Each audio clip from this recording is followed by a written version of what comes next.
Hi all, welcome back to my YouTube channel. ಎಲ್ಲರೂ ಹೆಂಗದ್ರಿ? ಎಲ್ಲರೂ ಆರಾಮದಿರಲ್ಲ? ನಾನು ಆರಾಮದೀನಿ ನೋಡ್ರಿ. ಇವತ್ತಿನ ಲಾಗಿಗೆ ಸ್ವಾಗತ ಸುಸ್ವಾಗತ. ಸೊ ಇವತ್ತು ನಮ್ಮ ಮನೆಯವರು ಡ್ಯೂಟಿಯಿಂದ ಬಂದರು ಆಫ್ಟರ್ 4 ಮಂತ್ಸ್ ಆದಮೇಲೆ. ಆಂಟಿ, ನಾನು, ಅಜ್ಜಿ ಉಷ್ಟ್ರು ಕೂಡಿ ಹೊಲಕ್ಕೆ ಹೋಗ್ಬೇಕು ಅಂತಂದು ಈವ್ನಿಂಗ್ ಹೊಲಕ್ಕೆ ಹೊಂಟಿದ್ವಿ. ಅಂದರೆ ನಾನು ರಜೆ ಮಾಡಿದ್ದೆ ಇವ್ರು ಬರೋ ಸಲುವಾಗಿ. ಹಂಗಾಗಿ ಸ್ಕೂಲಿಗೆ ರಜೆ ಹಾಕಿ ಮಾರ್ನಿಂಗಿಂದ ಈವ್ನಿಂಗ್ವರೆಗೂ ಮನೆಯೊಳಗೆ ಇದ್ವಿ. ಈವ್ನಿಂಗ್ ಒಂದು ಸ್ವಲ್ಪ ಅಪ್ಪಾರು ಇದನ್ನು ಶೇಂಗಾ ಬೆಳೆದಾರಲ್ಲ ನೋಡಿ ಬರಬೇಕು ಅಂತಂದು ಅಜ್ಜಿ, ನಾನು, ಆಂಟಿ ಹೊಂಟಿದ್ವಿ. ಇವಾಗಂತೂ ಚಂಪು ಡಿಂಪು ನೀವು ಭಾಳ ದಿನ ಆತು ನೋಡೇ ಇಲ್ಲ ಅನ್ಕೋತೀನಿ. ಭಾಳ ಅಂದ್ರೆ ಭಾಳ ಓಡಾಡ್ಯಾರ. ರೀಸೆಂಟಾಗಿ ಹತ್ತಿ, ನಾನು ನನ್ನ ಓಲ್ಡ್ ವಿಡಿಯೋಸ್ ಯಾರಾದರೂ ನೋಡ್ತಿದ್ರ ಆಲ್ಮೋಸ್ಟ್ ಗೊತ್ತಿರುತ್ತೆ. ಸೊ ಇದೇ ಒಂದು ಇದ್ರೊಳಗನ ಹತ್ತಿ ಬೆಳೆದಿತ್ತು. ಹತ್ತಿ ತೆಗೆದು ಇವಾಗ ಶೇಂಗಾ ಹಾಕಿದಾರ. ಇನ್ನು ನಾವು ಹೋಗೋಷ್ಟ್ರೊಳಗೆ ಅಪ್ಪ ಕುಂತಿದ್ರು ಅಲ್ಲೇ ಎಮ್ಮೆ ಕಾಯ್ಕೊತ. ಇನ್ನು ಹೋದ ತಕ್ಷಣ ಎಮ್ಮೆ ಹಿಡ್ಕೊಂಡು ಒಬ್ಬ ಅನ್ನೋದು, ಎಮ್ಮೆ ಹೆಂಗೋದ್ರು ತಂಗೆ ಇದನ್ನು ಮಾಡೋದು, ಫುಲ್ ಆ್ಯಕ್ಟಿವ್ ಆಗ್ಬಿಟ್ರೆ ಅವ್ರ ಅಜ್ಜ ಅವ್ನ ಮನೆಯೊಳಗಿದ್ದು. ಇನ್ನು ಆಂಟಿಯವ್ರು ಹೊಲ ನೋಡಬೇಕು ಅಂತ ಹೊಂಟಿದ್ರು. ಶೇಂಗಾ ಹಾಕಿದ್ರು, ಅದ್ರ ಜೊತೆಗೆ ಕಾಯಿಪಲ್ಲೆ ಹಾಕ್ಯಾರ. ಒಂದಿಷ್ಟು ಅವಾಗವಾಗ ನಮಗೂ ಬರ್ತೈತಿ ಅಂತಂದು. ನೀರಾವರಿ ಐತಲ್ಲ, ಹಂಗಾಗಿ ಸ್ವಲ್ಪ ನೀರಿನ ವ್ಯವಸ್ಥೆ ಇರೋದ್ರಿಂದ ಹಾಕ್ಯಾರ. ಇನ್ನು ಚಂಪು ಎಮ್ಮಿದು ಇದನ್ನು ಹಗ್ಗ ಹಿಡ್ಕೊಂಡು ಹೆಂಗೆ ಮಾಡತ್ತಾವ್ರಿ. ಸೊ ಇದು ಶೇಂಗಾ ಇಷ್ಟು ಚಂದ ಬೆಳೆದೈತಿ. ಈ ಸರಿ ಚಲೋ ಐತಿ ಅನ್ನತ್ತಿದ್ಲು ನಮ್ಮ ಅಜ್ಜಿ. ಸೊ ಇನ್ನು ಆಫ್ಟರ್ 4 ಮಂತ್ಸ್ ಆಯಿತು ನಮ್ಮ ಮನೆಯವ್ರು ಹೋಗಿ. ದೀಪಾವಳಿ ಒಂದು ನಾಳೆ ಅಂತ ಇತ್ತು, ಇವತ್ತಂತ ಹೋಗಿದ್ರು. ವಾಪಸ್ ಇವಾಗ ಬಂದಿದ್ದಾರೆ. ಸೊ ಈ ಸಾರಿ ಇನ್ನೂ ಲೇಟಾಗಿ ಬರ್ತಿದ್ರು. ನೆಕ್ಸ್ಟು ಬೇರೆ ಕಡೆ ಪೋಸ್ಟಿಂಗ್ ಐತಂತ, ಹಂಗಾಗಿ ಅವಾಗ ಕೊಡಲ್ಲ ಅಂತ ಹೇಳ್ತಿದ್ರು. ಅವಾಗ ಕೊಡೋಕ್ಕಾಗಲ್ಲ, ಬರೋಕ್ಕಾಗಲ್ಲ. ಹಂಗಾಗಿ ಇವಾಗ ಬರ್ತೀನಿ ಅಂತ ಹೇಳಿದರು. ಸೊ ಬರ್ರಿ ಅಂತ ಹೇಳಿದ್ದೆ ನಾನು. ಫುಲ್ ಹೆಂಗಂದ್ರೆ ಹಳ್ಳಿ ವಾತಾವರಣಕ್ಕೆ ಹೊಂದ್ಕೊಂಡ್ಬಿಟ್ಟಿದ್ದಾರೆ ಇವ್ರು ಚಂಪು ಡಿಂಪು ಇಬ್ಬರೂ. ಫುಲ್ ಹೆಂಗಂದ್ರೆ ಹೆಂಡತಿ ಅದಾವು ಅಂದ್ರೂ ಅಡ್ಯಾಡ್ತಿರ್ತಾರೆ. ನಮ್ಮಪ್ಪ ಫುಲ್ ಸ್ಟ್ರಾಂಗ್ ಬೇಕು, ಕೆಬ್ಬನಾಗ್ಯಾರ ನಿನ್ನ ಮಕ್ಕಳು ಅಂತ ಹೇಳ್ತಿರ್ತಾರೆ. ನಾವು ಅಷ್ಟೇನು ಸೂಕ್ಷ್ಮಿ ಬೆಳೆಸೇ ಇಲ್ಲ ಅವ್ರನ್ನ. ಯಾಕಂದ್ರೆ ಎಲ್ಲದಕ್ಕೂ ಹೊಂದ್ಕೋಬೇಕಾಗತ್ತೆ. ಏನು ಸೂಕ್ಷ್ಮಿ ಬೆಳೆಸೋದ್ರಿಂದ ಗಾದೆ ಮಾತು ಐತಲ್ಲ, ಓಣೆನ ಕೂಸು ಬೆಳೀತು, ಕೋಣೆನ ಕೂಸು ಕೊಳಿತು ಅಂದಂಗೆ. ಹಾಗಾಗಿ ಸೊ ನಾವು ಅಷ್ಟು ಅಪರೂಪ ಮಾಡಾಕ್ತಿಲ್ಲ, ಎಲ್ಲ ಕಡೆ ಬಿಟ್ಟಿವಿ ಅವ್ರನ್ನ. ಆದಷ್ಟು ಮಕ್ಕಳಿಗೆ ಮಣ್ಣಾಗ ಆಡಕ್ಕೆ ಬಿಡಬೇಕು ಅಂತ ಹೇಳ್ತಿರ್ತಾರೆ. ಮಣ್ಣೊಳಗೆ ಪ್ರೋಟೀನ್ಸ್ ಇರ್ತಾವೆ, ಅಂದರೆ ಮೈಕ್ರೋ ನ್ಯೂಟ್ರಿಯೆಂಟ್ಸ್ ಇರ್ತಾವೆ, ಮ್ಯಾಕ್ರೋ ನ್ಯೂಟ್ರಿಯೆಂಟ್ಸ್ ಇರ್ತಾವೆ. ಸೊ ಈ ಬೃಹತ್ ಪೋಷಕಾಂಶಗಳು ಮಕ್ಕಳಿಗೆ ಮಣ್ಣೊಳಗೆ ಆಟ ಆಡೋದ್ರಿಂದ ಸಿಗ್ತೈತಿ. ಸೊ ಮಣ್ಣಿನೊಳಗೆ ಆಟ ಆಡೋಕೆ ಆಲ್ಮೋಸ್ಟ್ ಬಿಡ್ರಿ. ಇನ್ನು ಸ್ಲಿಪ್ಪರ್ ಬಿಟ್ಟು ಅಡ್ಡಾಡೋದ್ರಿಂದ ಏನಾಗ್ತೈತೆ ಅಂದ್ರೆ ಮಕ್ಕಳಿಗೆ ಬ್ಲಡ್ ಸರ್ಕ್ಯುಲೇಷನ್ ಭಾಳ ಚಲೋ ಆಗ್ತೈತಿ. ಹಾಗಾಗಿ ಅವ್ರಿಗೆ ಒಂದು ಸ್ವಲ್ಪ ಆಟ ಆಡೋಕೆ ಬಿಟ್ವಿ. ಸೊ ಇನ್ನು ಮನೆಗೆ ಬಂದು ಈವ್ನಿಂಗು ನಮ್ಮ ಮನೆಯವ್ರು ಇದನ್ನು ತೊಗೊಂಡು ಬಂದಿದ್ರು, ಇವತ್ತು ಮಶ್ರೂಮ್ ಗ್ರೇವಿ ಮಾಡಬೇಕು ಅಂತ ಅಂದ್ಕೊಂಡು ಮಾಡ್ತಿದ್ದೀನಿ. ಇವತ್ತು ಅದೇ ಸ್ಪೆಷಲ್ಲು, ಮಶ್ರೂಮ್ ಗ್ರೇವಿದ ರೆಸಿಪಿ. ಏನಂತ ವಿಡಿಯೋ ಇರಲ್ಲ, ಬಟ್ ಸ್ಪೆಷಲ್ ಡೇ, ಭಾಳ ದಿನ ಆದಮೇಲೆ ಬಂದಿದ್ರಲ್ಲ ಅನ್ನೋದು. ಸೊ ಬರ್ರಿ ಇನ್ನು ಗುಡಿಗೆ ಹೋಗಿ ಅಲ್ಲೇ ದರ್ಶನ ಮಾಡ್ಕೊಂಡ್ವಿ. ಗುಡಿನೂ ಹತ್ರನ ಐತಿ.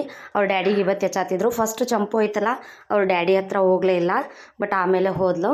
ಸೊ ಇನ್ನು ನಾನು ಇವತ್ತು ಮಶ್ರೂಮ್ ಗ್ರೇವಿ ಯಾವ ಥರ ಮಾಡ್ತೀನಿ ಅಂತ ತೋರಿಸ್ತೀನಿ ಬರ್ರಿ ನನ್ನ ಸ್ಟೈಲ್ ಒಳಗೆ. ಸೊ ಫಸ್ಟ್ ಒಂದಿಷ್ಟು ಹಸಿ ಕೊಬ್ಬರಿ ತೊಗೊಂಡು ಹುರ್ಕೋಬೇಕು. ಕೊಬ್ಬರಿ ಒಬ್ಬೊಬ್ರು ಹಾಕ್ತಾರೆ, ಒಬ್ಬೊಬ್ರು ಹಾಕಲ್ಲ. ಬಟ್ ನಂಗೆ ಸಾಂಬಾರು ಅಂದರೆ ಗ್ರೇವಿ ಮಾಡ್ತೀವಲ್ಲ, ಸ್ವಲ್ಪ ಕನ್ಸಿಸ್ಟೆನ್ಸಿ ಚಲೋ ಬರಲಿ ಅನ್ನೋದಕ್ಕೆ ನಾನು ಯಾವಾಗಲೂ ಹಾಕ್ತೀನಿ. ಇನ್ನು ಹುರ್ಕೊಂಡು ಒಂದು ತಾಟಿಗೆ ತೆಗೆದು ಇಟ್ಕೊಂಡ್ಬಿಡೋನು.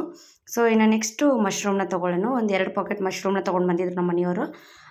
ಇಲ್ಲೇ ಅಂದರೆ ಅಪ್ಪ ಅಮ್ಮ ನಾನು ಉಷ್ಟ್ರು ಇದ್ದೀವಲ್ಲ, ಹಂಗಾಗಿ ಉಷ್ಟ್ರು ಇಲ್ಲೇ ಉಣ್ತೀವಿ ಅಂತಂದು 2 ಪಾಕೆಟ್ನ ಮಾಡಬೇಕು ಅಂತ ಮಾಡಿದೆ. ಸೊ ಇವು ಎಲ್ಲ ಕಡೆನೂ ಸಿಗ್ತೈತಿ ಇವಾಗ ಮಶ್ರೂಮ್. ಮೊದಲು ಹೆಂಗಂತಂದ್ರೆ ಹುಡ್ಕಾಡೋದಿತ್ತು ಮಳೆಗಾಲದೊಳಗೆ, ಎಲ್ಲಿದ್ದಾವೆ ಅಂತ ಹೋಗೋದಿರ್ತಿತ್ತು. ಇವಾಗಿಲ್ಲ, ಡಿಮಾರ್ಟು, ಸೂಪರ್ ಮಾರ್ಕೆಟ್ ಎಲ್ಲ ಕಡೆನೂ ಸಿಗ್ತೈತಿ. ಸೊ ಮಶ್ರೂಮು ಭಾಳ ಹೆಲ್ತಿಗೆ ಚಲೋ.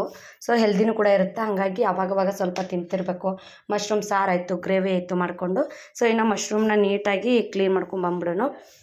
ಒಂದು ಮ್ಯಾಲಿದಷ್ಟು ತೆಗೆದ್ರೆ ಸಾಕು. ನಾವು ಅಜ್ಜಿ ತೆಗಿಯಾತಿದ್ಲು, ಒಳಗೆ ಅವ ಕರ್ಕರಾಗ ಐತಿವ ಏನೋ ಇದು ಬುಳ್ಸ್ಗೆಟ್ ಐತೆ ಅನ್ನತ್ತಿದ್ಲು. ಇಲ್ಲ ಹಂಗೆ ಇರುತ್ತಂತಂದ್ವಿ. ಅವರು ಹೆಂಗಂದ್ರೆ ನೆಲದಾಗ ಇದ್ದಿದ್ದು ತೊಗೊಂಡು ಬಂದು ಮಾಡ್ಯಾರಲ್ಲ, ಫ್ರೆಶ್ ಅಂದು ಎದ್ದಿದ್ದು. ಸೊ ಅವರಿಗೆ ಅದು ಒಳಗೆ ಚಲೋನ ಇರ್ತಿತ್ತು. ಅದು ಇಲ್ಲಿದ್ದು ಸ್ಟಾಕ್ ಇರುತ್ತಲ್ಲ, ಹಂಗೆ ಮೇ ಬಿ ಹಿಂಗಿರುತ್ತೆ ಏನೋ, ಮೇ ಬಿ ಇಲ್ಲ ಈ ಮಶ್ರೂಮ ಹಿಂಗೆ ಬರುತ್ತೋ ಗೊತ್ತಿಲ್ಲ ನನಗೆ ಅನ್ನತ್ತಿದ್ರು. ಅವರು ಇಲ್ಲೇ ಹೊಲದ ದಂಡ್ಯಾಗೆಲ್ಲ ಎದ್ದಿದ್ದು ಅವಾಗವಾಗ ಕಿತ್ಕೊಂಡು ಬಂದು ಸಾಂಬಾರು ಮಾಡ್ತೀವಿ ಅಂತ ಹೇಳ್ತಿದ್ರು. ಸೊ ಇನ್ನು ಬರೀ ಗ್ರೇವಿ ಮಾಡೋಕೆ ರೆಡಿ ಮಾಡ್ಕೊಳ್ಳೋನು. ಒಂದು ಸ್ವಲ್ಪ ಕೊಬ್ಬರಿ ಹುರ್ಕೊಂಡಿದ್ದೆಲ್ಲ ಕೊಬ್ಬರಿ ಹಾಕ್ಕೊಳ್ಳೋನು. 1-2 ಟಮಾಟಿನ ಅದು ಸ್ವಲ್ಪ ದೊಡ್ಡ ಸೈಜಲ್ಲೇ ಕಟ್ ಮಾಡೋನು. ಇನ್ನು ಒಂದು 10ರಿಂದ ಒಂದು 15 ಗೋಡಂಬಿ ಪೀಸು. ಇನ್ನು ಒಂದು ಸ್ವಲ್ಪ ಬೆಳ್ಳುಳ್ಳಿ ಸುಲಿದಿಟ್ಟಿದ್ದು, 2 ಲವಂಗ, ಚಕ್ಕಿದ್ರೆ ಚಕ್ಕಿನೂ ಹಾಕ್ಕೊಡ್ರಿ, ಕರಿಕಾಳು ಇದ್ರೆ ಕರಿಕಾಳನ್ನೂ ಹಾಕ್ಕೊಡ್ರಿ. ಯಾಕಂದ್ರೆ ಚಂಪು ಡಿಂಪು ತಿಂತಾರಲ್ಲ, ಅವರಿಗೆ ಸ್ವಲ್ಪ ಖಾರ ಆಗುತ್ತಂತ ನಾವು ಅವಾಯ್ಡ್ ಮಾಡೀನಿ. ಸೊ ಇದನ್ನು ಈ ಥರ ಪೇಸ್ಟ್ ಮಾಡ್ಕೊಂಡು ಬಂದುಬಿಡೋಣ. ಈ ಪೇಸ್ಟಿಗೆ ನಾನು ಏನು ಮಾಡ್ತೀನಿ ಇವಾಗ ಅಂತಂದರೆ ಜಸ್ಟು 1-2 ಸ್ಪೂನು ಮೊಸರನ್ನ ಆ್ಯಡ್ ಮಾಡ್ತೀನಿ. ಮೊಸರು ಹಾಕೋದ್ರಿಂದ ಅದು ಹುಳಿ ಹುಳಿ ಮತ್ತು ಕನ್ಸಿಸ್ಟೆನ್ಸಿ ಚಲೋ ಆಗ್ತೈತಿ ಅನ್ನೋದಕ್ಕೆ 1-2 ಸ್ಪೂನ್ನ ಮೊಸರನ್ನ ಹಾಕ್ಕೊಂಡೆ ನಾನು. ಹಾಕ್ಕೊಂಡು ವಾಪಸ್ ಇದನ್ನು ಪೇಸ್ಟ್ ಮಾಡ್ಕೊಂಡು ಬಂದುಬಿಡೋಣ. ಅಷ್ಟೊತ್ತಿಗೆ ಇಲ್ಲಿ ನಾವು ನಮ್ಮಮ್ಮ ಕ್ಲೀನ್ ಮಾಡಿಕೊಟ್ಟಿದ್ರಿ ಇವನ್ನ ಆಳಂಬಿನ ಮಶ್ರೂಮ್ನ ನೀಟಾಗಿ 2-3 ಪೀಸ್ ಮಾಡಿ ಹಾಕ್ಕೊಳ್ಳೋಣ. ನಾನು ಸಣ್ಣದಾಗಿ ಮಾಡಾತಿದ್ದೆ ಫಸ್ಟು, ಅಂದರೆ ನೀಟಾಗಿ ಆಗಲಿ ಅಂತಂದು. ನಮ್ಮ ಮನೆಯವರು 2-3 ಪೀಸ್ ಮಾಡಮ್ಮ, ಏನು ಅಲ್ಲಿ ಇಷ್ಟು ಮಾಡ್ಕೊತ ಕುಂದಿರ್ತಿ ಅಂತ ಅಂದರು.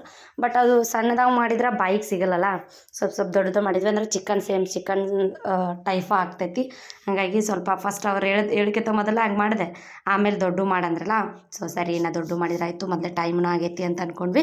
ಆ್ಯಕ್ಚುಲಿ ಚಿಕನ್ ತರಿಸ್ಬೇಕು ಅಂದ್ಕೊಂಡಿದ್ವಿ. ಇವತ್ತು ಅವರು ಚಿಕನ್ನು ಮಾರೋರು ಅವ್ರ ಮನೆಯವರು ಡೆತ್ ಆಗ್ಯಾರ ಅಂತ ಹೇಳಿ ಬಿಟ್ಟರು. ಹಂಗಾಗಿ ಸಡನ್ನಾಗಿ ಮಶ್ರೂಮ್ನ ನೆಕ್ಸ್ಟ್ ಡೇ ಸ್ಕೂಲಿಗೆ ಮಾಡ್ಕೊಂಡು ಹೋಗ್ಬೇಕು ಅನ್ನೋದಿತ್ತು ನಂಗೆ. ಬಟ್ ಆಗಲಿಲ್ಲ. ಅದು ನಾಳೆ ಸ್ಕೂಲಿಗೆ ಮಾಡ್ಕೊಂಡು ಹೋಗಬೇಕು ಅಂತ ಇಟ್ಕೊಂಡಿದ್ದೆ, ಬಟ್ ಆಗಲಿಲ್ಲ. ಸೊ ಇನ್ನು ಸ್ಟಾರ್ಟ್ ಮಾಡೋಣ ಬರ್ರಿ. ಇದು ನಾನ್ ಸ್ಟಿಕ್ ಪ್ಯಾನು ನಿನ್ನೆ ಕ್ಯಾಂಟೀನ್ಗಳು ತೊಗೊಂಡು ಬಂದಿದ್ದಾರೆ. ಟೋಟಲ್ ಒಂದು 5-6 ಸೆಟ್ ಇದಾವೆ. ಇವು ಭಾರಿ ಅಂದ್ರೆ ಭಾರಿ ಇದಾವೆ. ಸೊ ಸ್ಟಾರ್ಟಿಂಗ್ ತಂದ ದಿನ ಯೂಸ್ ಮಾಡತ್ತೆ. ನಂಗೆ ಏನಂತಂದರೆ ಇಟ್ಟು ಏನೋ ಇದನ್ನು ಮಾಡೋಕ್ಕಾಗಲ್ಲ. ಆಟೋಮೆಟಿಕ್ ನಾನು ಏನರ ತಂದ್ರೂ ಯೂಸ್ ಮಾಡಬೇಕು ಅನ್ಸುತ್ತೆ. ಅದು ಇಡುವಾದರೆ ಓಕೆ. ಇವು ಈ ಥರ ತಂದಾಗ ನಮಗೂ ಖುಷಿ ಎಲ್ಲ ಮಾಡೋಕೆ ಇನ್ನೂ. ಹಾಗಾಗಿ ತೊಗೊಂಡು ಬಂದೆ. ಒಂದು ಸ್ವಲ್ಪ ಫ್ಯಾನಿಗೆ ಎಣ್ಣೆ ಹಾಕಿ ಜೊತೆಗೆ ಒಂದು ಸ್ವಲ್ಪ ಮಶ್ರೂಮ್ನ ಕಟ್ ಮಾಡಿದ್ವಲ್ಲ ಅದನ್ನು ಎಣ್ಣೆ ಒಳಗೆ ಹಾಕ್ಕೊಂಡ್ಬಿಡ್ಬೇಕು. ಸ್ವಲ್ಪ ಫ್ರೈ ಮಾಡ್ಕೊಳ್ಳೋಣ. ಡೈರೆಕ್ಟಾಗಿ ಹಾಕಿದ್ರು ಬರ್ತಾ, ಬಟ್ ಎಣ್ಣೆ ಒಳಗೆ ಫ್ರೈ ಮಾಡಿದ್ರೆ ಚಲೋ ಆಗ್ತೈತಿ. ಯಾವುದೇ ರೀತಿ ನೀರು ಹಾಕೋ ಅವಶ್ಯಕತೆ ಇಲ್ಲ, ಯಾಕಂದರೆ ಮಶ್ರೂಮ್ ನೀರನ್ನ ಬಿಡುತ್ತಾ. ಸೊ ಸ್ವಲ್ಪ ಎಣ್ಣೆ ಹಾಕಿ ನೀವು ಫ್ರೈ ಮಾಡಬೇಕು. ನಿಮಗೆ ಗೊತ್ತಾಗ್ತೈತಿ, ನೋಡ್ತಾ ಹೋಗ್ತಾ ನೋಡಿದ್ರೆ ಗೊತ್ತಾಗ್ತೈತಿ ಎಷ್ಟು ನೀರು ಬಿಡ್ತೈತೆ ಅದು ಅಂತಂದು. ಸೊ ನೀರನ್ನ ಯಾವುದೇ ಕಾರಣಕ್ಕೂ ಹಾಕಕ್ಕೆ ಹೋಗ್ಬೇಡ್ರಿ ಮಶ್ರೂಮ್ಗೆ. ಸೊ ಕಂಟಿನ್ಯೂ ಆಗಿ ಈ ಥರ ತಿರುಗಿಸ್ತಾ ಒಂದು 5 ನಿಮಿಷ ಆದಮೇಲೆ ಲಿಡ್ನ ಕ್ಲೋಸ್ ಮಾಡಿಬಿಡ್ರಿ. ಸೊ ಆವಾಗ ನೀರನ್ನ ಭಾಳ ಬಿಟ್ಕೊಳ್ತೈತೆ ಅದು. ನೀರು ಒಂದು ಸಾರಿ ಬಿಟ್ಕೊತು ಅಂದರೆ ವಾಪಸ್ ನೀರು ಮತ್ತು ಗ್ರೇವಿಗೆ ಅದೆಲ್ಲ ನಿಮಗೆ ಯಾವ ಥರ ಬೇಕು, ಗಟ್ಟಿ ಬೇಕಿದ್ರೆ ಗಟ್ಟಿ, ಅಳಕ್ಕೆ ಬೇಕಿದ್ರೆ ಅಳಕ್ಕೆ ನೀವು ಮಾಡ್ಕೋಬೋದು. ಆದ್ರೆ ನೀರು ಹಾಕೋ ಅವಶ್ಯಕತೆ ಇಲ್ಲ. ಸೊ ಒಂದು 5 ನಿಮಿಷಕ್ಕೊಮ್ಮೆ ವಾಪಸ್ ತಿರುಗಿಸ್ಕೊತ ಇರಬೇಕು. ತಳ ಹೊತ್ತಂದ್ರೆ ಭಾಳ ಇದಾಗ್ತೈತಿ. ಹಂಗಾಗಿ ಸೊ ಆದಷ್ಟು ಒಂದು ಸ್ವಲ್ಪ ತಿರುಗಿಸ್ಕೊತ ನೋಡ್ತಿರ್ಬೇಕು ಎಷ್ಟು ನೀರು ಬಿಡತ್ತವು. ಈ ನೀರು ನಾವು ಸ್ಟಾರ್ಟಿಂಗ್ ಹಾಕ್ದಾಗ ನೀರು ಇರಲಿಲ್ಲ, ಆ ರೀತಿ ಬರಬೇಕು. ಅಷ್ಟು ನೀರು ಒಳ್ಳೆ ಹೋಗುವಂಗೆ ನಾವು ವಾಪಸ್ ಲಿಡ್ ಕ್ಲೋಸ್ ಮಾಡೋದು, ಇದನ್ನು ಮಾಡ್ಕೋಬೇಕು. ಸೊ ಒಂದು ಸಾರಿ ನೀರು ಹೋಯಿತು ಅಂತ ಗೊತ್ತಾಯ್ತು ಅಂದ್ರೆ ಒಂದು ಪ್ಲೇಟಿಗೆ ತೆಗೆದುಬಿಡ್ರಿ. ಅದನ್ನು ತೆಗೆದು ಪ್ಯಾನಿಗೆ ಏನು ಮಾಡಿರಿ, ಒಂದು ಸ್ವಲ್ಪ ಎಣ್ಣೆ ಹಾಕ್ಕೊಳ್ಳೋಣ. ಸೊ ಎಣ್ಣೆ ಇದಕ್ಕೆ ಜೀರಿಗೆ ಸಾಸ್ಮೆ ಹಾಕ್ಕೊಳ್ಳೋದಾರ ಗೊತ್ತಿಲ್ಲ. ಬಟ್ ನಾನು ಜೀರಿಗೆ ಸಾಸ್ಮೆ ಹಾಕ್ಕೋತೀನಿ. ನನಗೆ ಪ್ರತಿಯೊಂದಕ್ಕೂ ಜೀರಿಗೆ ಸಾಸ್ಮೆ ಇರಬೇಕು. ಸೊ ಹಂಗಾಗಿ ಚಟಪಟ ಅಂತ ಜೀರಿಗೆ ಸಾಸ್ಮೆ ಸಿಡಿವರೆಗೂ ಕಾಸ್ಕೊಂಡು ಎಣ್ಣೆ ಸ್ವಲ್ಪ ಲೋ ಫ್ಲೇಮ್ ಒಳಗೆ ಇಡ್ರಿ. ಜಾಸ್ತಿ ಹೈ ಬೇಡ, ಯಾಕಂದ್ರೆ ಇದು ಮಶ್ರೂಮು ಸ್ವಲ್ಪ ಎಷ್ಟು ಇದು ರುಚಿ ಬರುತ್ತೆ ಅಂತಂದ್ರೆ ಈ ಗ್ರೇವಿ ಇರುತ್ತಲ್ಲ, ಹಸಿ ವಾಸನೆ, ಪ್ರತಿಯೊಂದು ಹಸಿದು ಹಾಕ್ಕೊಂಡಿರ್ತೀವಿ ನಾವು. ಅದು ಹಸಿ ವಾಸನೆ ಹೋಗುವವರೆಗೂ ಹುರ್ಕೋಬೇಕಾಗತ್ತಾ. ಸೊ ಹಿಂಗೆ ಒಂದು ಸ್ವಲ್ಪ ಅಲ್ಲ ಪೇಸ್ಟ್ನ ಹಾಕ್ಕೊಳತ್ತೀನಿ ನಾನು. ಅಲ್ಲ ಪೇಸ್ಟು ಸ್ವಲ್ಪ ಹುಳಿ ರುಚಿ ಅನಿಸುತ್ತೆ, ಖಾರ ಅನಿಸುತ್ತೆ. ಹಂಗಾಗಿ ಸೊ ಅದಕ್ಕೆ 1-2 ಕಟ್ ಮಾಡಿರೋಂಥ ಮೆಣ್ಸಿನ್ಕಾಯಿನ ಹಾಕ್ಕೊಂಡೀನಿ. ನೀವು ಏನು ಮಿಕ್ಸರಿಗೆ ಹಾಕ್ಕೋತಿರಲ್ಲ ಆ ಟೈಮ್ ಒಳಗೆ ನೀವು ಅದನ್ನು ಹಾಕ್ಕೋಬಹುದು, ಇಲ್ಲ ಅಂದ್ರೆ ಸ್ಕಿಪ್ ಮಾಡಿಕೊಡ್ರಿ. ಹಿಂಗೆ ಹಾಕ್ಕೊಂಡ್ರೆ ನಡಿತೈತಿ. ಒಂದು ಎಲೆ ನಾನು ಪಲಾವ್ ಎಲೆನ ಒಂದು ಕಟ್ ಮಾಡಿ ಹಾಕ್ಕೊಳತ್ತೀನಿ. ಇದ್ರ ಜೊತೆಗೆ ನೀವು 1-2 ಗೋಡಂಬಿನೂ ಹಾಕ್ಕೋಬೋದು. ನಾನು ಮಿಕ್ಸರಿಗೆ ಹಾಕಿಲ್ಲ, ಹಂಗಾಗಿ ಹಾಕ್ಕೊಳತ್ತಿಲ್ಲ. ಸೊ ಇನ್ನು ಇದಿಷ್ಟು ನೀಟಾಗಿ ಬ್ರೌನ್ ಕಲರ್ ಬರೋವರೆಗೂ ತಿರುಗಿಸ್ಕೋಬೇಕು. ಸೊ ಇದು ಬ್ರೌನ್ ಕಲರ್ ಬಂತು ಅಂತ ಗೊತ್ತಾಯಿತು ಅಂದ್ರೆ ಇನ್ನು ಮಸಾಲೆಗಳನ್ನು ಹಾಕೋದು. ಸೊ ಮಸಾಲೆಗಳನ್ನು ಒಂದು ಟೇಬಲ್ ಸ್ಪೂನ್ ಖಾರ ಹಾಕ್ಕೊಳ್ಳೋಣ. ಖಾರ ನಿಮ್ಮ ಮನೆಯೊಳಗೆ ಎಷ್ಟು ರುಚಿ ತಕ್ಕಂತು ನೋಡಿರಿ.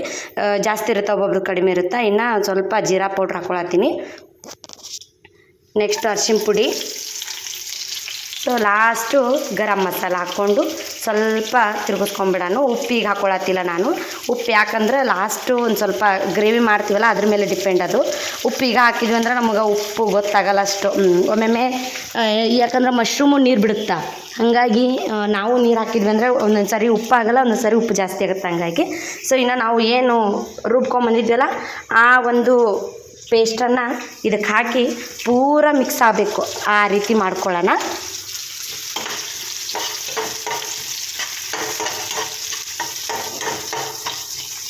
ಸೊ ಈ ರೀತಿ ಕೂಡ್ಕೊಂತು ಅಂತಂದಾಗ ಒಂದು ಸಾರಿ ಇದೆಲ್ಲ ಆಗೈತಿ ಕೂಡ್ಕೊಂಡೈತಿ ಅಂದಾಗ ನಾವೇನು ಈಗ ರುಬ್ಕೊಂಬಂದಿದ್ವಲ್ಲ ಅದರದ್ದೇ ಒಂದು ಪೇಸ್ಟ್ದು ನೀರನ್ನ ಹಾಕೊಂಬಂದ್ಬಿಡೋಣ ಅದೇ ಒಂದು ಜಾರಿಗೆ.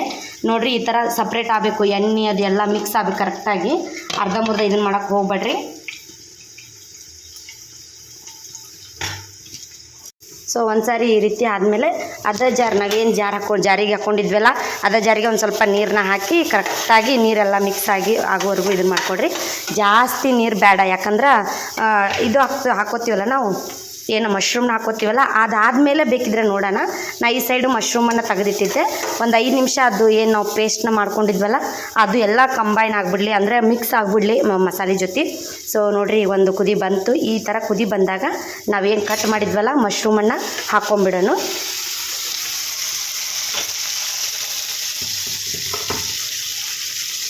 ಸೊ ಈ ರೀತಿ ಹದಕ್ಕೆ ಬಂತಂದಮೇಲೆ ಮಶ್ರೂಮನ್ನು ಹಾಕ್ಕೊಂಡು, ಮಶ್ರೂಮ್ ಒಳಗೆ ನೀರು ನೋಡಿರಿ ಇನ್ನೂ ಭಾಳ ಅದಾವು. ನನಗೆ ಟೈಮ್ ಆಗಿತ್ತು, ಹಾಗಾಗಿ ನಾನು ಬಡ ಮಾಡ್ಕೊಂಡೆ. ಸೊ ಈ ರೀತಿ ಮಿಕ್ಸ್ ಮಾಡಿಕೊಂಡು 1-2 ಸಾರಿ ಮಿಕ್ಸ್ ಮಾಡಿಕೊಡ್ರಿ. ಚೆಂದಾಗಿ ಮಿಕ್ಸ್ ಮಾಡ್ಕೊಂಡು ಲಿಡ್ ಕ್ಲೋಸ್ ಮಾಡಿಬಿಡ್ರಿ. ಯಾವುದೇ ರೀತಿ ನೀರನ್ನ ಹಾಕಕ್ಕೆ ಹೋಗ್ಬೇಡ್ರಿ. ಸೊ ಯಾವುದೇ ರೀತಿ ನೀರನ್ನ ಹಾಕಕ್ಕೆ ಹೋಗ್ಬೇಡ್ರಿ. ಲಿಡ್ನ ಕ್ಲೋಸ್ ಮಾಡಿ ಈ ರೀತಿ 1-2-3 ಸತಿ ತಿರುಗಿಸ್ಕೊಂಬಿಡ್ರಿ. ಭಾಳ ಬೆಸ್ಟ್ ಆಗ್ತೈತಿ ಗ್ರೇವಿ. ನೀವು ಬಿಸಿ ಅನ್ನದೊಳಗೆ ಹಾಕ್ಕೊಂಡು ತಿನ್ಬೋದು. ಜೀರಾ ರೈಸಿಗಂತೂ ಭಾಳ ಹೇಳಿ ಮಾಡ್ತಿದ್ದಂಥದ್ದು ಇದು. ಬಿಸಿ ಅನ್ನದೊಳಗೆ ಹಾಕ್ಕೋಬೋದು, ರೊಟ್ಟಿ ಚಪಾತಿ ಒಳಗೆ ಹಾಕ್ಕೋಬೋದು. ಖಡಕ್ ರೊಟ್ಟಿ ಒಳಗಂತೂ ಭಾಳ ಬೆಸ್ಟ್ ಐತಿ. ನಾವು ಖಡಕ್ ರೊಟ್ಟಿ ಒಳಗೆ ಹಾಕ್ಕೊಂಡು ತಿನ್ನಕತ್ತ ಮಾಡತ್ತೀನಿ. ಸೊ ಎಲ್ಲದಕ್ಕೂ ಕಾಂಬಿನೇಷನ್ ಐತಿ. ಮತ್ತು ಅಟ್ಲೀಸ್ಟ್ ಒಂದು ಪೂರ ದಿನ ಇಟ್ಕೊಂಡು ತಿನ್ಬೋದು, ಅಷ್ಟು ಟೇಸ್ಟ್ ಆಗ್ತೈತಿ. ಸೊ ಈ ರೀತಿ ನೋಡಿರಿ ಒಂದು ಕುದಿ ಬಂದಮೇಲೆ ನೀವು ನೀರನ್ನ ಹಾಕ್ಕೋಬೇಕು. ಅಂದರೆ ನೀವು ಎಷ್ಟು ಜನ ಇದಿರಲ್ಲ ಅದ್ರ ಮೇಲೆ ನಿಮ್ಗೆ ಎಷ್ಟು ಕನ್ಸಿಸ್ಟೆನ್ಸಿ ಬೇಕು ಆ ರೀತಿ ನೋಡ್ಕೊಂಡು ನೀರನ್ನ ಹಾಕ್ಕೊಡ್ರಿ. ಸೊ ಈ ರೀತಿ ಮಾಡಿದರೆ ಮುಗೀತು, ಗ್ರೇವಿ ರೆಡಿ. ಸೊ ಲಾಸ್ಟು ಉಪ್ಪನ್ನು ಹಾಕ್ಕೊಡ್ರಿ ರುಚಿಗೆ ತಕ್ಕಷ್ಟು. ಅಂದರೆ ನೀವು ಎಷ್ಟು ಗ್ರೇವಿ ಮಾಡಿರ್ತೀರಲ್ಲ ಅದ್ರ ಮೇಲೆ ನಿಮ್ಗೆ ಗೊತ್ತಾಗ್ತೈತಿ. ಸಾರು ಬೇಕಂದ್ರೆ ಇದಕ್ಕೆ ಸ್ವಲ್ಪ ಕೊಬ್ಬರಿ ಜಾಸ್ತಿ ಹಾಕ್ಕೊಂಡು ಮಾಡ್ಕೊಂಡ್ರು ಭಾಳ ಬೆಸ್ಟ್ ಆಗ್ತೈತಿ. ಒಂದು ಸಾರಿ ಟ್ರೈ ಮಾಡಿ ನೋಡಿರಿ. ಭಾಳ ಅಂದ್ರೆ ಭಾಳ ಸೂಪರ್ ಬಂದಿತ್ತು. ಸೊ ಹಂಗೆ ಕಮೆಂಟ್ ಕೂಡ ಚಲೋ ಬಂದಿದ್ದು, ಭಾಳ ಖುಷಿ ಆಯಿತು. ಅಂದರೆ ಮಾಡ್ತಿದ್ದೆ ಭಾಳ ದಿನ ಆದಮೇಲೆಲ್ಲ. ಮಶ್ರೂಮ್ ಆಯಿತು, ಪನ್ನೀರ್ ಆಯಿತು, ಕಾಬೂಲ್ ಕಡಲೆ ಇವೆಲ್ಲ ಇವ್ರು ಬಂದಾಗ, ಮತ್ತು ನಾವೇನು ಸಪ್ರೇಟ್ ಇದ್ದಾಗ ಮಾಡಲ್ಲ, ಇವ್ರು ಬಂದಾಗ ಅಷ್ಟ. ಇವ್ರು ಬಂದಾಗ ಸ್ವಲ್ಪ ಸ್ಪೆಷಲಾಗಿ ಮಾಡಿಕೊಟ್ಟಿರ್ತೀನಿ. ಏನಾರು ಹಂಗೆ ತೊಗೊಂಡು ಬಂದಿರ್ತಾರೆ ಏನರ, ಹಂಗಾಗಿ. ಸೊ ಇನ್ನು ರೆಡಿ ಆಯಿತು. ಲಾಸ್ಟು ನೀವು ಕೊತ್ತಂಬರಿನ ಹಾಕ್ಕೋಬೋದು ಮೇಲೆ. ನಾನು ಕೊತ್ತಂಬರಿ ಹಾಕ್ಕೊಳ್ಳಲ್ಲ, ನಂಗೆ ಫ್ಲೇವರ್ ಇಷ್ಟ ಆಗಲ್ಲ ಕೊತ್ತಂಬರಿ ಇದು ಭಾಳ, ಹಂಗಾಗಿ ನಾನು ಹಾಕ್ಕೊಳಕ್ಕೆ ಹೋಗಿಲ್ಲ. ಸೊ ಫೈನಲಾಗಿ ರೆಡಿ ಆಯಿತು. ಇನ್ನು ಹಚ್ಕೊಳ್ಳೋಣ ಬರ್ರಿ. ಇವತ್ತಿನ ಲಾಗ್ ಇಷ್ಟ ಆಗಿತ್ತು, ಏನು ಸ್ಪೆಷಲ್ ಇಲ್ಲ. ನೆಕ್ಸ್ಟ್ ಲಾಗೊಂದಿಗೆ ಸಿಗ್ತೀನಿ. ಹೋಪ್ ಈ ವಿಡಿಯೋ ನಿಮ್ಗೆ ಖಂಡಿತ ಇಷ್ಟ ಆಗೈತೆ ಅನ್ಕೋತೀನಿ. ನೆಕ್ಸ್ಟ್ ವಿಡಿಯೋ ಸಂಕ್ರಾಂತಿನ ಯಾವ ರೀತಿ ಮಾಡಿದ್ವಿ ನಮ್ಮ ಮನೆಯೊಳಗೆ ಅಂತ ಹಾಕ್ತೀನಿ. ಸೊ ಎಲ್ಲರೂ ಎಕ್ಸೈಟ್ಮೆಂಟ್, ನನಗೂ ಎಕ್ಸೈಟ್ಮೆಂಟ್ ಐತಿ, ನಿಮಗೂ ಎಕ್ಸೈಟ್ಮೆಂಟ್ ಇರಲಿ ಅಂತ ಹೇಳ್ತಾ ಈ ಲಾಗ್ನ ಇಲ್ಲಿಗೆ ಎಂಡ್ ಮಾಡ್ತೀನಿ. Bye, take care, love you all.